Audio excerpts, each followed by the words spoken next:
Meu nome completo é Valdir Mendes Arcoverde. Eu nasci na cidade de Amarante, do estado do Piauí, em 1932, setembro 22. Eu cursei medicina na Universidade Federal do Paraná e me formei em 1959. Na minha família nós somos 3 médicos, né? O irmão mais velho, 2 irmãos mais velhos que eu sou o terceiro médico da família. Um é formado, o primeiro se formou na Praia Vermelha, no Rio de Janeiro, e o outro também se formou no Paraná. Doutor, e por que o senhor foi ao Paraná para estudar medicina? Nesse período não tinha faculdade de medicina no seu estado? Não, no Piauí, em Teresina, nessa época, não tinha faculdade de medicina. E nós podíamos ter escolhido a Bahia, ficava bem mais próximo, né? Podíamos ter escolhido Fortaleza, mas a nossa questão era uma questão de sobrevivência em termos financeiros. É como sobreviver em outro estado financeiramente, já que meus pais eram de origem humilde. Então, o que nos levou a ir ao Rio de Janeiro, a Curitiba, porque nós havíamos 2 tios nossos que estavam morando lá em Curitiba e que eram juiz de direito, trabalhando na magistratura. Então eles disseram aos nossos pais que nos mandassem para lá, que eles promoviam lá cursos para nós e que nós ingressaríamos no serviço público e desse serviço público nós podíamos financiar os nossos estudos. E assim aconteceu.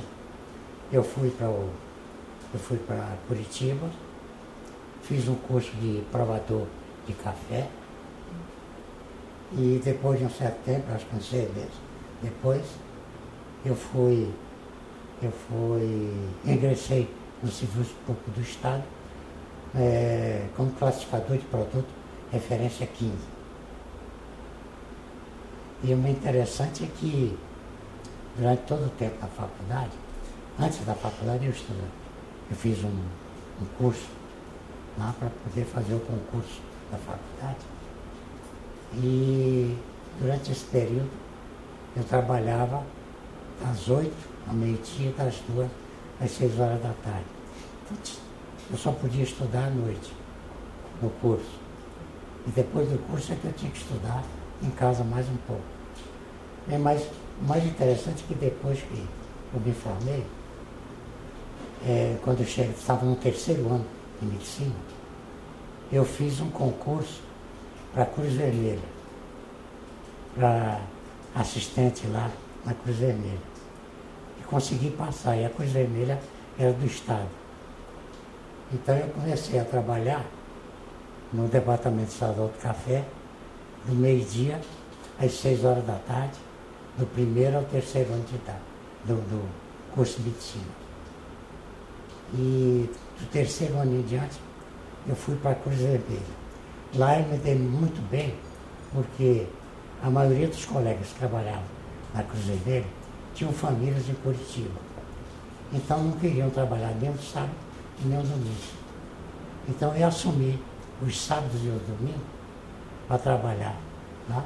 Então eu tive um tempo vasto para poder estudar.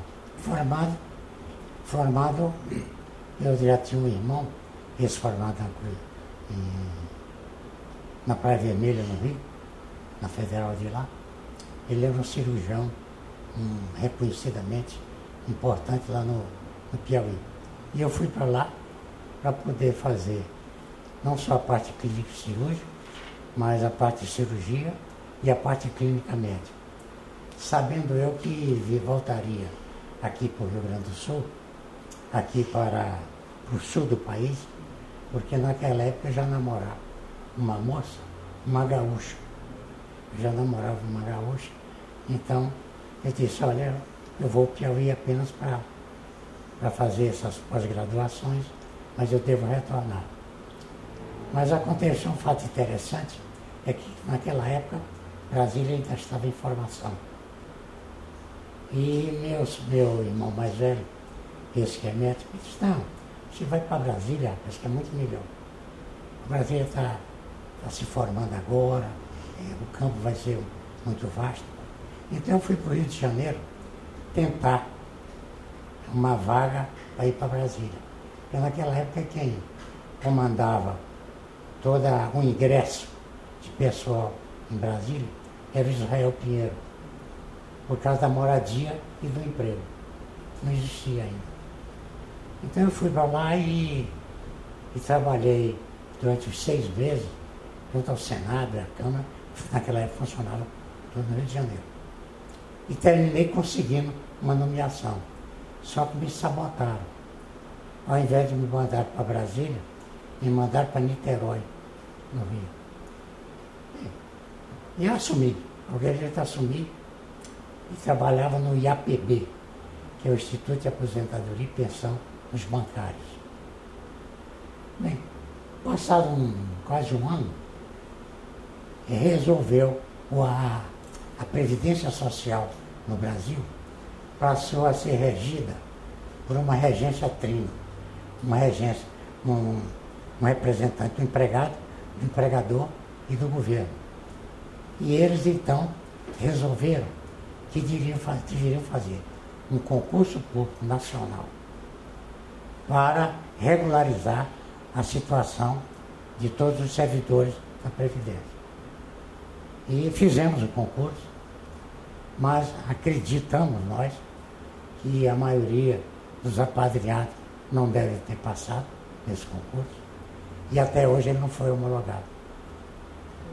Então eu fiquei muito chateado, descrente, larguei tudo, pedi demissão da Previdência e fui trabalhar com esse segundo irmão que já morava no Paraná, em Paranavaí.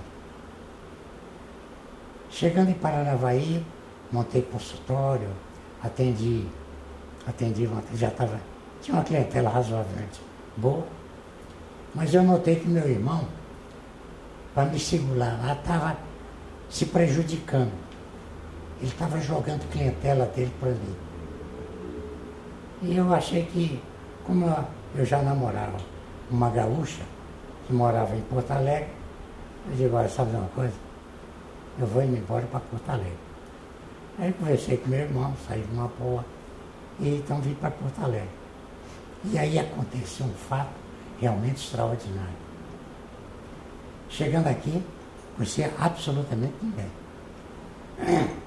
Aí encontrei-me aqui com o esposo da Dionéia, que é irmã da minha esposa. Ele disse, não, ele é advogado, não, eu vou acompanhar contigo. Eu vi aqui nos jornais que na cidade de Aratiba estão precisando de um médico lá.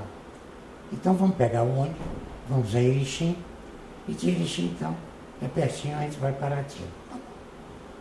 Aí pegamos o ônibus, amanhecemos o dia em Erechim, aí eu desço do ônibus para comprar passagem, o outro ônibus para ir para Aratiba. Para surpresa minha, um garoto pega assim no meu paletó, diz, doutor, papai quer falar com o senhor. Eu fiquei todo arrepiado. Eu digo, ué, eu nunca andei aqui, como é que... Aí eu fui falar com o pai do garoto. E eu havia tratado da sogra dele lá em Paranavaí. Aí ele disse, ele perguntou o que eu estava fazendo lá. Eu disse, olha, eu vim aqui, que eu contei toda a minha história. Ele disse, não, o senhor não vai para Aratiba, não. O senhor vai para Campina do Sul, que é uma cidade que, a meu ver, é muito melhor do que Aratiba. E aí, o senhor vai no meu carro. Aí botou no carro. Eu fui com ele para Campinas. E cheguei em Campinas, realmente, era uma colonização. A metade era alemã e a outra metade italiana. Então, foi um encontro maravilhoso, trabalhei lá quase 10 anos. Em que ano, doutor, foi isso? O senhor chegou em Porto Alegre e depois foi para essa cidade? Rapaz, para te precisar é difícil. Mas devia ser lá pelos os anos de 64, 63, 64. E aí eu trabalhei em Campinas durante 10 anos. E o interessante é que lá, em Campinas, como todo médico interior, se fazia absolutamente tudo. Principalmente as cadeiras básicas, clínica médica, clínica a cirurgia, ginecologia obstetrícia e pediatria.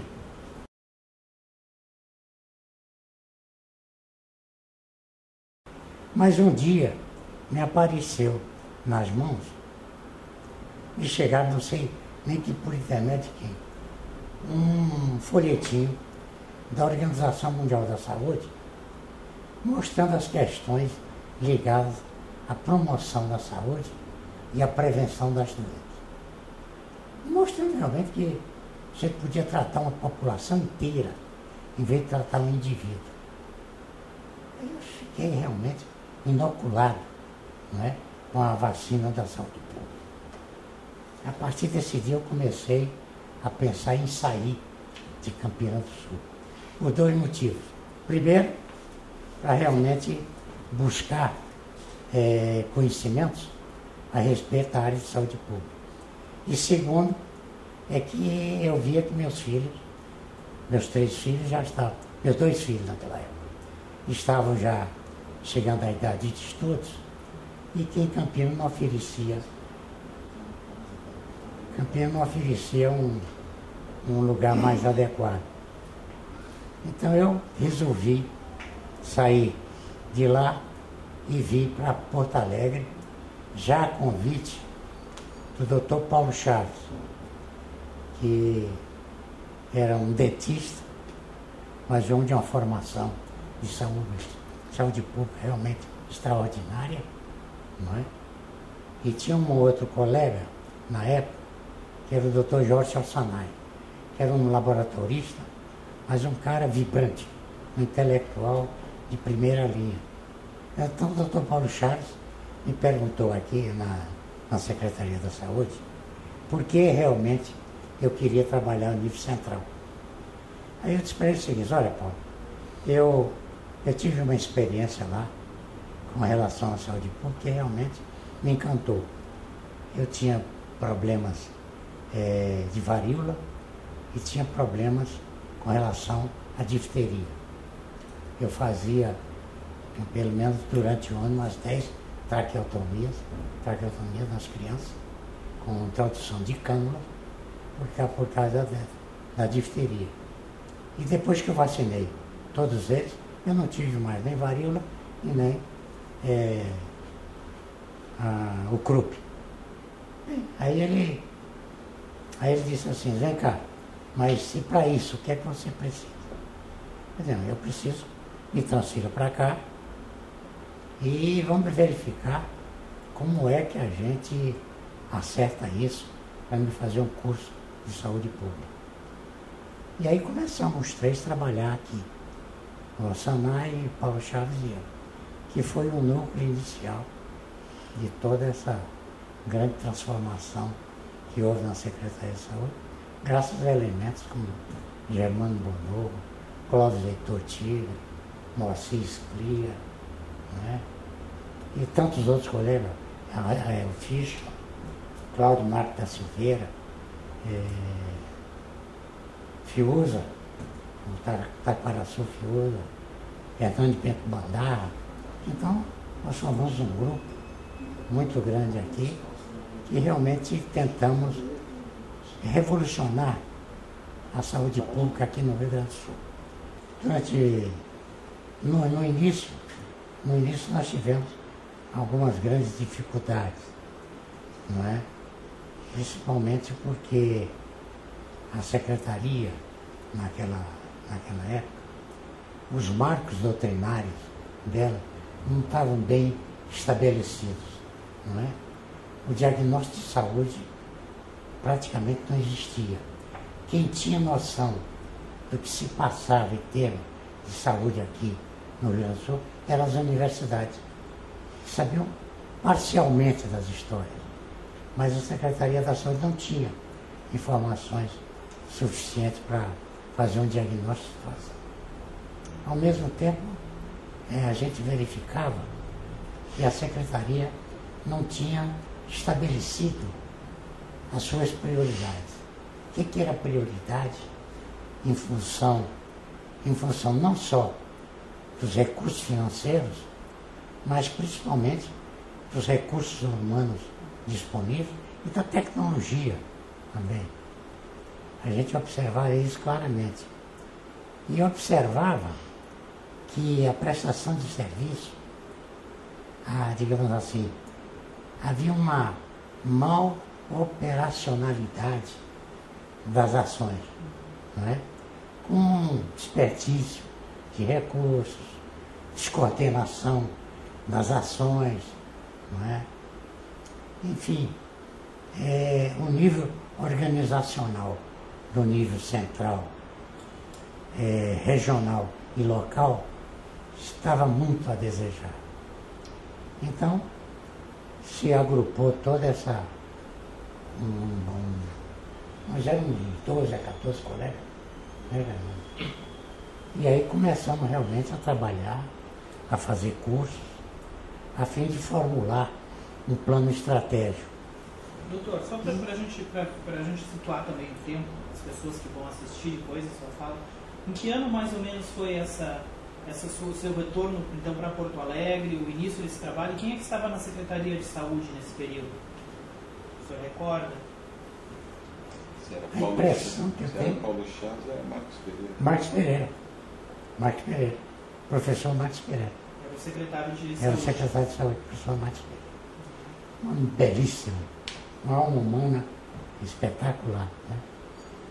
Bem, mas então o que é que nós realmente, esse grupo, quando eu falo, não sou eu, é o grupo, porque o nosso grupo tinha uma coisa que era muito importante em termos de grupo.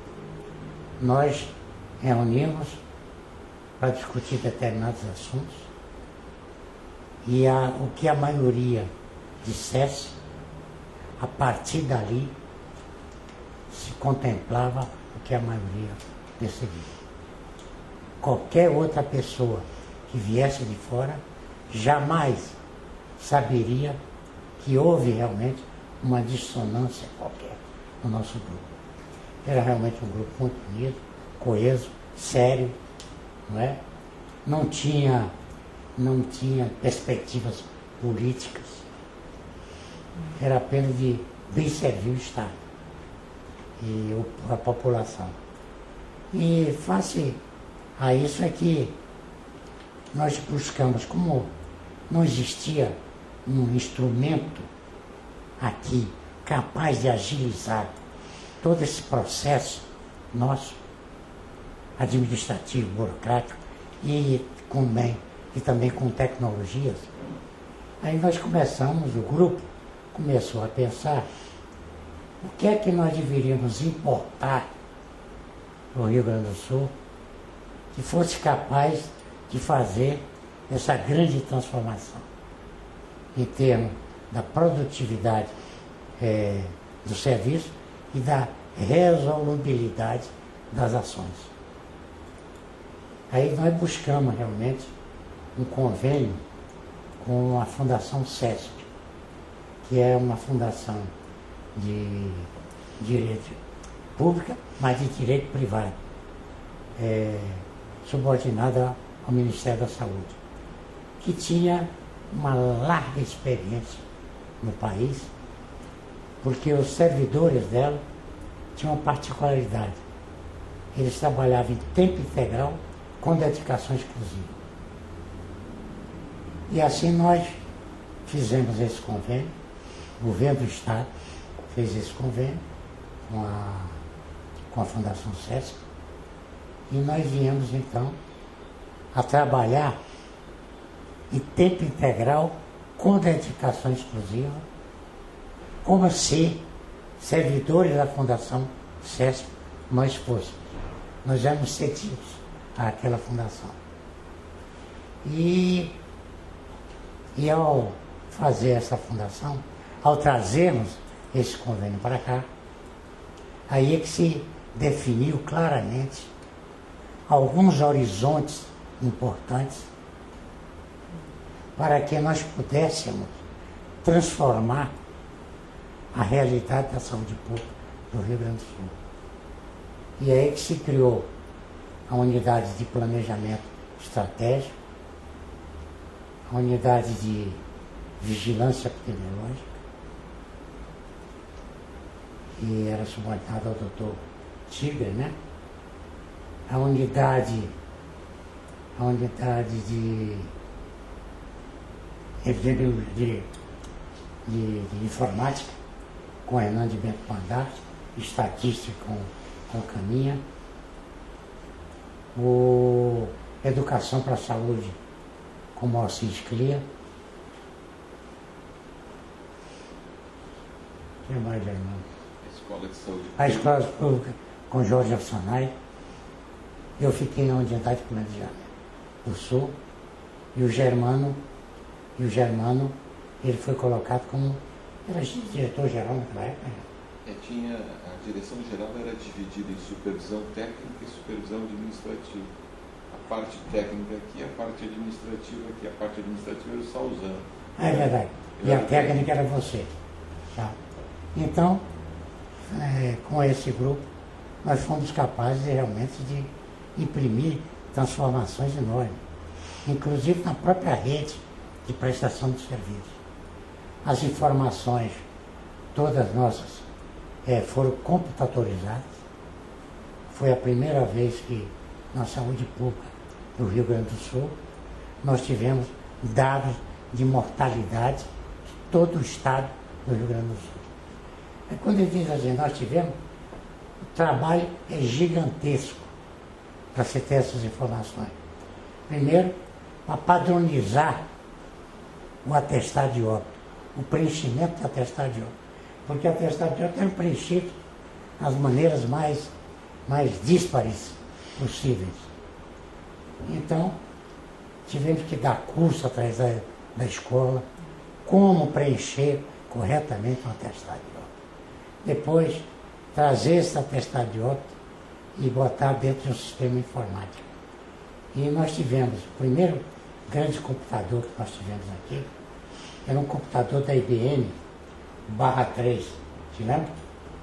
Que trabalhava num andar do IAPB. Ele ocupava um andar inteiro do IAPB, /3. Aí nós chamamos naquela época, para inaugurar o sistema de mortalidade do Rio Grande do Sul, o secretário chamou, Jair Soares, chamou o ministro Machado Lemos. O ministro Machado Lemos para inaugurar. E aí que eu vou dar razão para ele. A sala ficou cheia de gente, a temperatura aqueceu e o computador não funcionou. E era o primeiro computador. Foi realmente um negócio muito desagradável.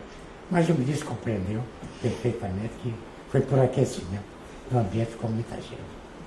Mas nós fizemos toda a parte também nesse convênio, através desse convênio, nós fizemos toda a parte de saneamento básico em todas as unidades, aproveitando todo o conhecimento que a Fundação SESC tinha. Ela nos cedeu técnicos dela para trabalhar aqui no Rio Grande do Sul. E realmente eles fizeram um trabalho belíssimo de saneamento básico. Tem mais outra área? Tuberculose. A área do ótimo, do VMOT, que é a área da tuberculose e do manuquítico, não é?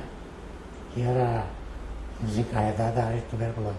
Realmente foi um negócio fantástico, de tal maneira que quando o país resolveu fazer uma campanha de vacinação contra a varíola, eles vieram aqui aprender conosco como é que se fazia as coisas, como é que se fazia as visitas e operacionalizava todas as ações. Você tem uma ideia da agilidade que esse convênio promoveu na Secretaria da Saúde? A vigilância epidemiológica recebia notificação de um caso qualquer, de uma doença transmissível, em qualquer lugar do Rio Grande do Sul. E meia hora depois, estava o técnico, o motorista, com diárias, com dinheiro na mão e carro abastecido já para viajar. Meia hora. Era o máximo que era permitido. Quer dizer, e aí nós crescemos junto com essa secretaria que deu um passo realmente fantástico a respeito não só da mortalidade, mas de todas as informações da própria secretaria. Nós tivemos um orçamento da Secretaria da Saúde, era todo programado em computação eletrônica, os controles de estoque dos medicamentos da Secretaria da Saúde, eram todos eles controlados, de tal maneira quando o estoque de um determinado medicamento baixava a um determinado nível crítico, imediatamente após a chegada a esse nível crítico, era emitido uma nota de compra automaticamente. Automático. E um outro trabalho muito importante que nós achamos era aquele que nós fizemos, foi feito, um grupo fez lá no São Pedro, no controle dos medicamentos tomados pelos pacientes, para que não houvesse uma superposição de medicamentos e se evitasse uma série de problemas que poderiam surgir. Então, eu me recordo que a contagem dos pacientes nós fizemos à noite, não é? Porque era onde os pacientes estavam mais calmos. E aí nós tivemos condições de ir lá, um grupo todo. Meia-noite. Meia-noite. Fomos lá, contamos todos os pacientes, registramos a medicação que o cara tomava direitinho e botamos tudo em computação. E toda manhã chegava às enfermeiras um relatório dizendo qual era a medicação que o paciente estava tomando. Tivemos... nós chegamos ao ponto de controle lá na Secretaria de Saúde, de pessoal, que para requerer aposentadoria não precisava. O próprio computador já dava. Os avanços do servidor também era feito tudo por computação. Eu não sei como é que está, mas na nossa época estava assim. O paciente que não buscava remédio para tuberculose... Ah, sim! Era imediatamente cobrado. Quando uma criança qualquer não cumpria com o calendário da vacinação, era chamado os pais, para saber por que não estava cumprindo. Quer dizer, realmente foi uma programação. A regionalização com os auxiliares epidemiológicos. Rapaz, isso é fantástico. Porque eu te falei que o nível central estava meio mal organizado. E estavam tentando organizar o meio regional, mas nós precisávamos do meio regional, porque ele é que iria captar todas as informações da rede local para nós. Então, esse que nós criamos é formado na Escola de Saúde Pública. O grupo criou a figura do auxiliar de epidemiologia, auxiliar de estatística, auxiliar de saneamento básico e oficial administrativo. Essas 4 figuras nós colocamos lá a nível regional, em tempo integral com dedicação exclusiva, com carro, gasolina e diárias para viajar a todos os locais que houvesse necessidade. E assim que funcionou realmente, que foi uma beleza. As nossas delegacias, as nossas delegacias regionais funcionaram, dinamizaram de uma maneira extraordinária. Mas é aquilo que a gente diz, olha, você tem que. Não basta você ter recurso humano. Não basta. É preciso que você tenha recursos humanos bem preparados.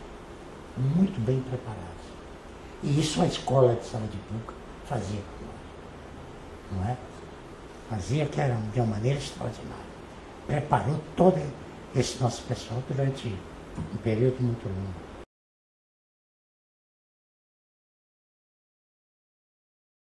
Eu saí daqui para chefiar, assumir a presidência do INPS no Rio de Janeiro. Aí depois de uns 9 meses, o ministro da Saúde pediu demissão, que era o baiano, eu não me recordo o nome dele. Mário Augusto Castro Lima. Mário Augusto Castro Lima. Mário Augusto Castro Lima. E ele é uma figura notável, um clínico espetacular, mas ele não era feito as coisas. E aí então o presidente Figueiredo me convidou, aí eu assumi o Ministério da Saúde durante 5 anos e 3 meses. Eu fiquei a gestão toda do presidente, que naquela época era de 6 anos. Né? E teve um episódio da morte do teu irmão, que foi governador, senador. Ah, sim. Esse irmão meu, que era médico, lá em Teresina, ele terminou sendo governador do estado, depois senador, e fazendo um discurso no Senado, ele teve um acidente vascular cerebral e faleceu. Aos 58 anos. Pouca coisa antes de tu assumires o ministério. Pouca coisa, muito pouca coisa. Acho que foi no mesmo ano até. No mesmo ano. Foram uns 3 meses antes. Uns 3 meses antes.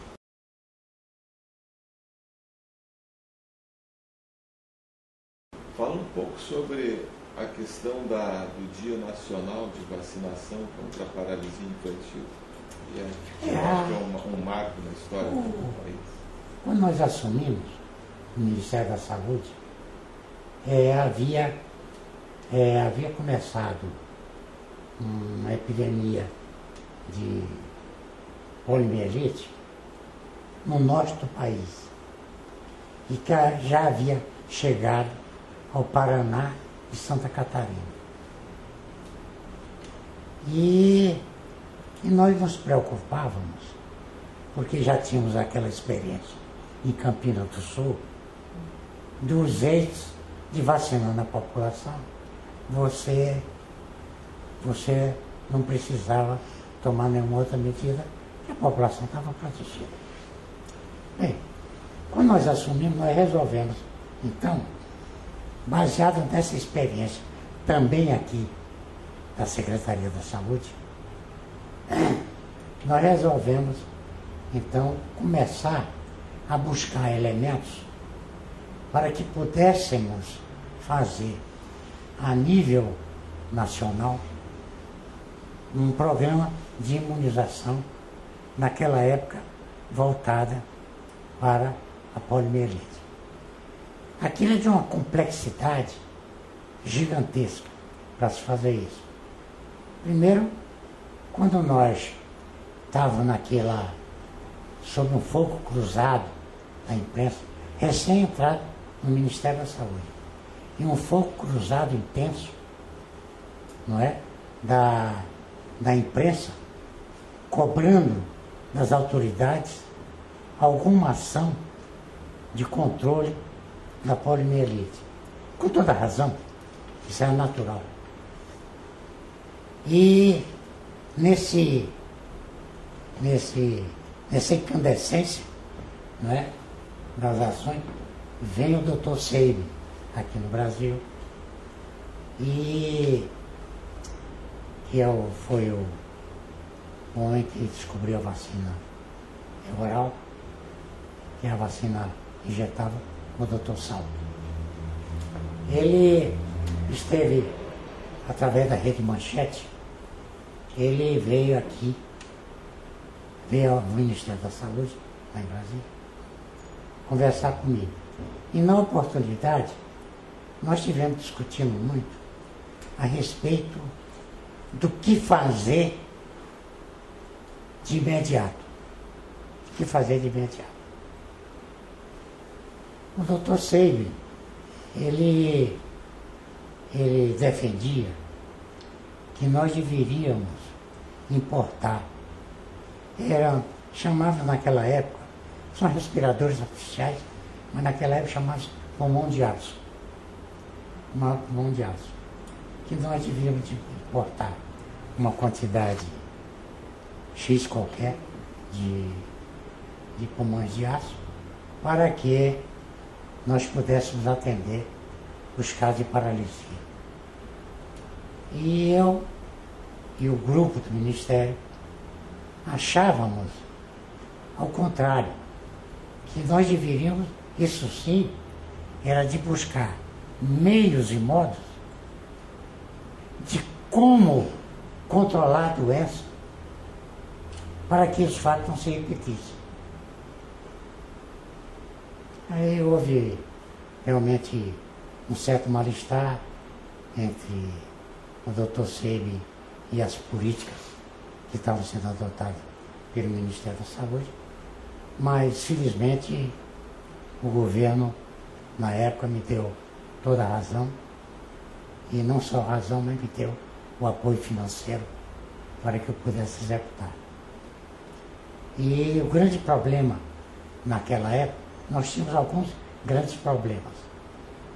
O primeiro grande problema era nós termos a quantidade de vacina de uma só vez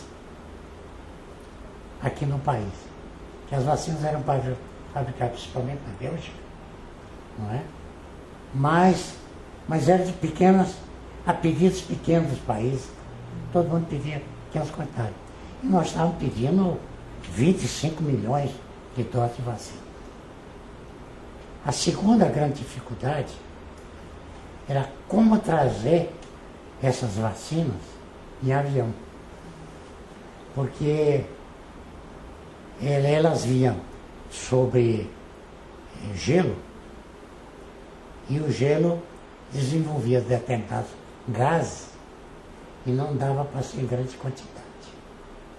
Tinha que ser em pequenas quantidades. Um outro problema é como receber essa quantidade de vacina aqui no país, como armazenar essa quantidade de vacina no país em condições de 2 graus acima de zero, tá certo? Para que nós fizéssemos o controle de qualidade do produto. Então nós seríamos irresponsáveis. Nós iríamos receber um produto, não fazíamos um controle de qualidade e aplicávamos nas crianças. Aí nós tivemos que criar, na Fundação Oswaldo Cruz, o armazenamento de todas as vacinas e um laboratório de controle de qualidade de vacina, que foi o embrião, esse laboratório de controle de vacina, que foi o embrião de nós, imediatamente após, começarmos a fabricar vacinas aqui no Brasil. Bem, o terceiro problema, quarto ou quinto, não me lembro. Como as regionais receber esses produtos e como os municípios armazenar esses produtos. Então nós tivemos que criar uma rede de frios no país inteiro para poder fazer isso.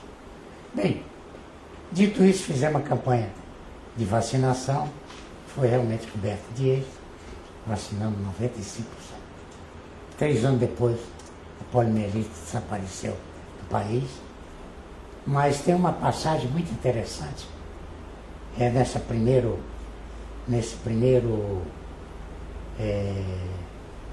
dia de vacinação. É que quando chegava no final do ano,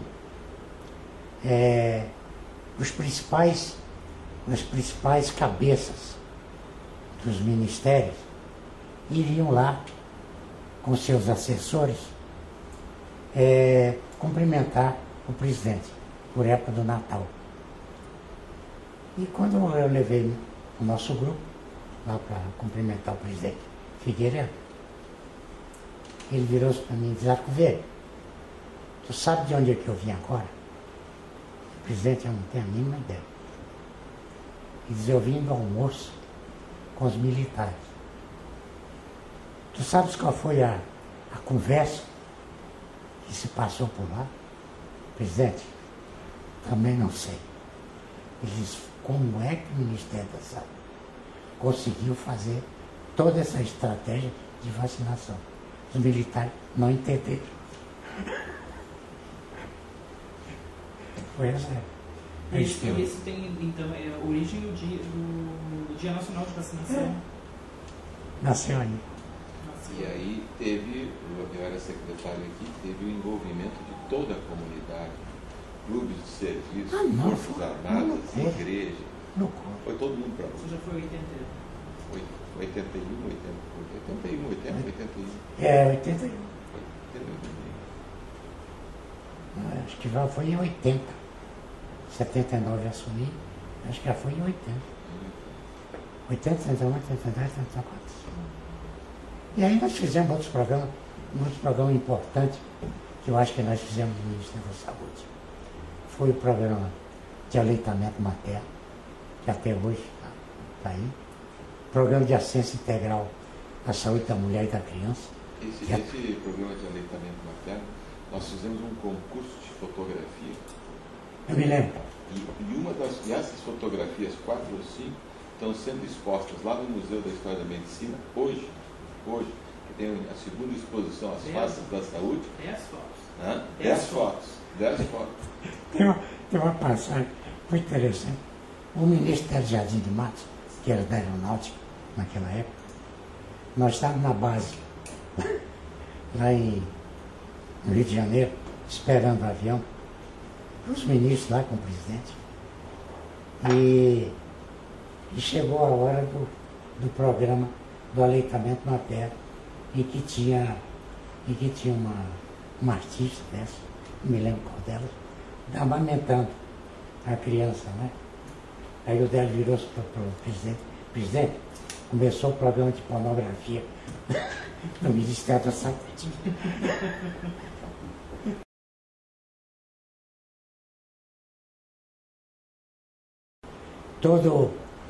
Naquela época, doação de sangue era paga aqui no país.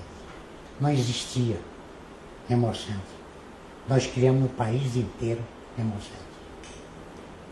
Mandamos formar gente na França, que era o país que tinha melhor tecnologia. E nos apoiamos também no laboratório de Pernambuco, que tinha um cara lá muito bom, não é? E implantamos no país inteiro esse programa. O programa de hidratação oral, nós buscamos na Organização Mundial da Saúde. Se lembra, né? Em Genebra, o Germano estava lá. Nós pedimos autorização para nós fabricar os comprimidos aqui no Brasil. E eles nos deram autorização e nós começamos a fabricar. E aí, o maior problema nosso naquela época era contar com o apoio da Sociedade de Pediatria. Não é?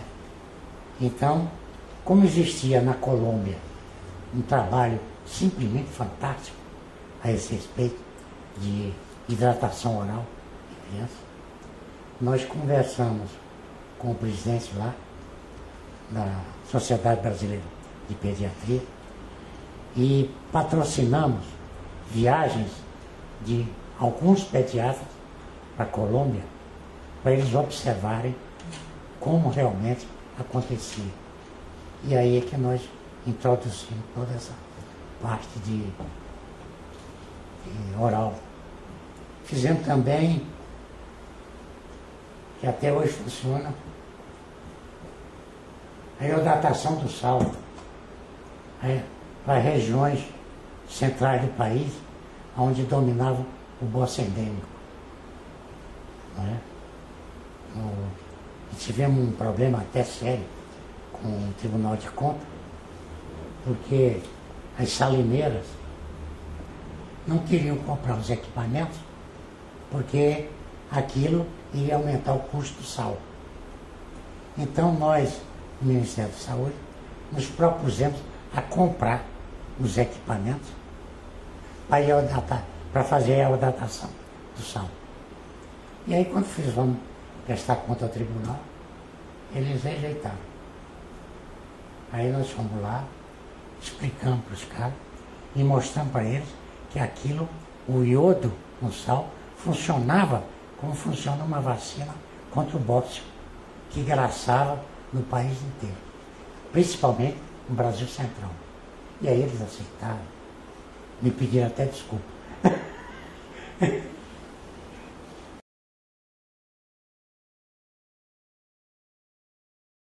Doutor, e a Fundação Oswaldo Cruz também passou a produzir vacina para sarampo nesse período? Vacina para sarampo.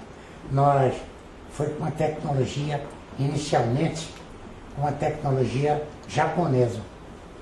Eu não me recordo mais o nome mais da tecnologia, mas foi nessa época.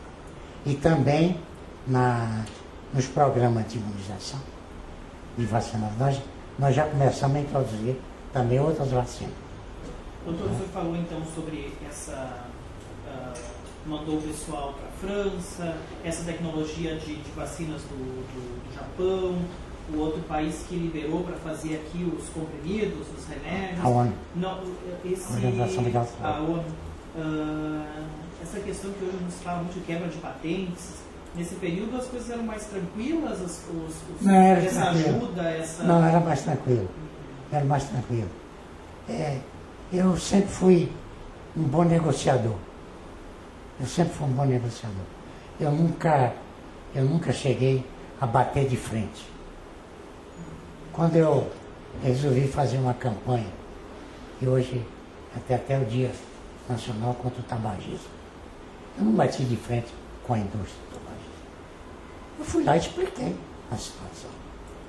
Expliquei que era impossível continuar da maneira que está. Os caras entenderam, nenhum problema. Fizemos a campanha, não tivemos nenhuma retaliação. Não é? Eu me lembro do trabalho aqui no Estado, e na época tivesse uma participação muito grande aqui no Estado, na questão das AIDS, das ações integradas de saúde, depois AIDS, a integração entre o Ministério da Saúde, o Ministério da Previdência, tanto que o convênio que trazia as atividades curativas do INAMPS para dentro da Secretaria na área da tuberculose, estávamos no Rio, fosse tu que fosse ao Rio, o OT para tentar a redação desse convênio, talvez seja um precursor do SUS lá para os anos 60. Você sabe onde é que foi atingido esse convênio? Eu não me recordo. O OT, o Tire e eu. Nós fomos na Fundação SESC, acertamos tudo direitinho. E então o presidente da fundação, que era o Aldo, naquela época, virou-se para nós e disse assim, olha, então amanhã vocês tragam um esboço disso que vocês realmente querem. Nós fizemos, tomando show em Copacabana, num daqueles barzinhos. De noite. De noite. Você se lembra disso? Isso é o precursor do... É o precursor. Quando se trouxe as atividades curativas para dentro de um... Além de muitas unidades de saúde que nós montamos nesse país inteiro. De tal sorte que quando nós terminamos o nosso período do Ministério da Saúde, não existia nenhum município no país que não tivesse uma unidade de saúde. Aqui no Rio Grande do Sul foi feito, não foi? Até hospitais, não foi? tinha... Bom, depois nós crescemos muito em número de municípios, mas na época eram 232 municípios. 232 municípios. A maior parte tinha posto de saúde. No final dos anos 70, todos tinham, mais de um, pelo menos, até distrito e tudo. E hospital, a imensa maioria. Porque naquela época é interessante se dizer que naquela época havia uma separação, né, entre o Estado e o que era o governo federal. O que era assistência médica prestada pelo INAPS e o que era assistência médica prestada pelo Estado. E nós, durante todo esse período, nós passamos no Ministério da Saúde, nós buscávamos a integração de tudo isso. Era aquela cogestão, né? Está chamando a cogestão. A Escola de Saúde Pública daqui foi construída com recursos do Ministério da Saúde, da época que ele era ministro, que veio para a inauguração aqui na Ipiranga.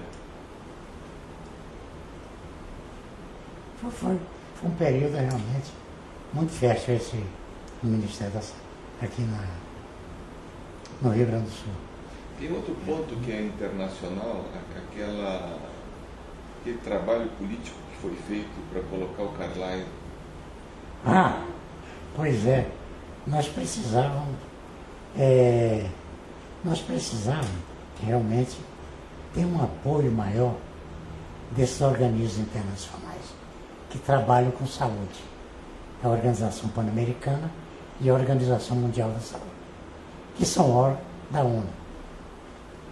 Então, na minha gestão, houve o término do período lá do diretor da Organização Pan-Americana da Saúde, que a sede é em Washington. Então eu fui ao presidente Figueiredo e expus a ele a necessidade de nós, pelo menos, tentarmos, junto com o Itamaraty, viabilizar a candidatura de um brasileiro para ocupar o posto de diretor-geral da Organização Pan-Americana da Saúde em Washington. Aí o presidente Figueiredo pediu que eu conversasse com o ministro Coberi. Eu conversei com o ministro Coberi, ele achou a ideia muito boa. E aí, quando ele perguntou qual era o candidato, aí eu disse para ele: presidente, ministro, o candidato que eu tenho em mão aqui, que tem mais conhecimento a nível internacional, é o doutor Carlyle Guerra de Macedo. Aí ele ficou quieto, não disse nada. Aí no outro dia ele me telefonou e disse assim: olha, vamos realmente botar o Carlyle, tentar, junto com o Itamaraty, essa eleição do Carlyle. Ele não presta para cá, mas ele é um bom candidato para lá. Ele era meio skatista.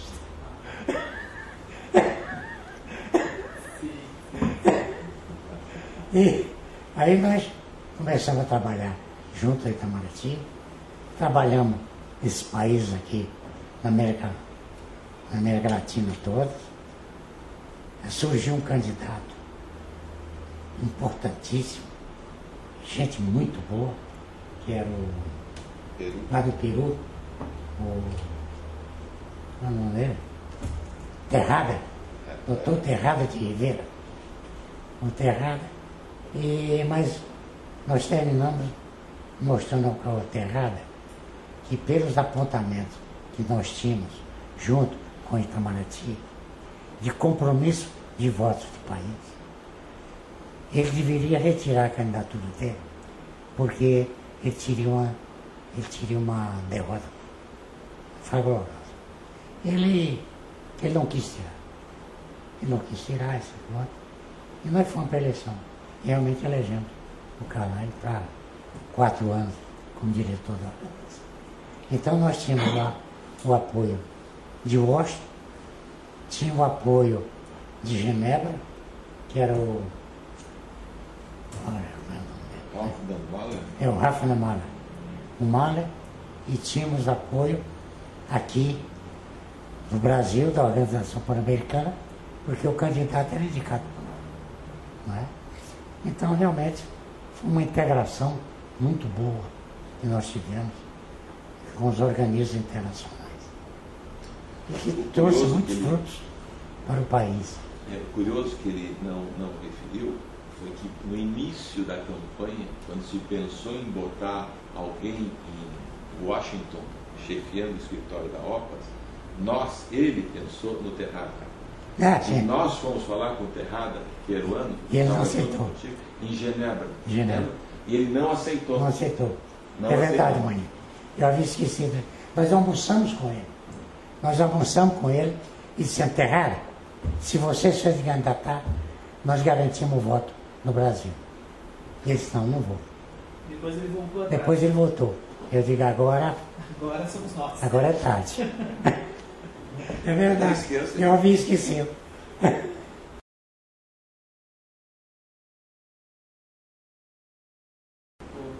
Nesse período, o senhor chegou a militar politicamente? A sua indicação em relação para o Ministério foi por outro viés? Não. A minha indicação para o Ministério foi eminentemente técnica. Não é? Foi através do ministro Jair Soares. Não é? No instante que o ministro pediu demissão, o presidente no despacho com o ministro Jair Soares falou para ele, ele disse, olha, presidente, eu tenho um candidato. Que é fulano de tal, assim, já prestou serviço, assim. E o presidente ficou quieto. Não falou nada.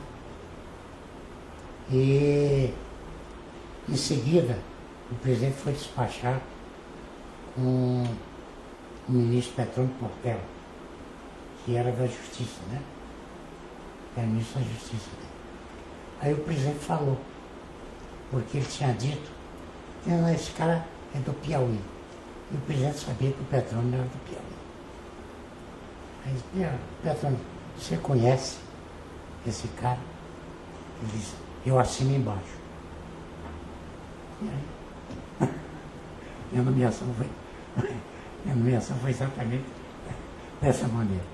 Com a indicação do Jair, com assinatura no Petrônio Portela. Em 78, quando o Jair saiu para concorrer, não sei se lembra disso, saiu para concorrer a deputado federal, o Guazelli era o governador, e o Guazelli disse a ele que gostaria que um médico o substituísse na secretaria. E ele indicou o teu nome e o meu nome para secretário. Isso era março, abril de 78. E nem tu, nem eu aceitamos. E o secretário ficou sendo o Salzano. Você sabe por quê? Porque o nosso grupo era um grupo técnico. Ele não tinha aspirações políticas. Nunca tivemos. Então, é verdade que eu exerci função no Ministério da Saúde. Quiseram me candidatar a governador do Piauí. Não vou deixar o Ministério da Saúde. Eu acredito no que eu estou fazendo. E vou até o fim. E não aceitei.